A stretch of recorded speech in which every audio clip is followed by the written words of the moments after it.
গাঁও পঞ্চায়েত ওয়ার্ড পৌরসভা স্তরের প্রতিটি বিদ্যালয় আসাম সাংস্কৃতিক মহাসংগ্রাম।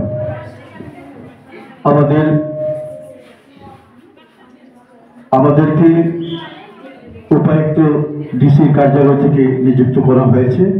আমরা এতে যারা সঙ্গীত নৃত্য পরিবেশন করবেন তাদের যাতে আমরা সঠিক বিচার করি।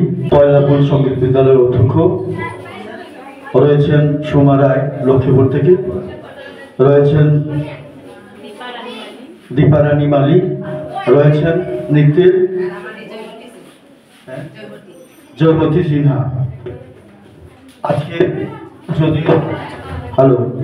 আজকে যদিও অনুষ্ঠানটি শুরু হতে একটু বিলম্ব হয়েছে,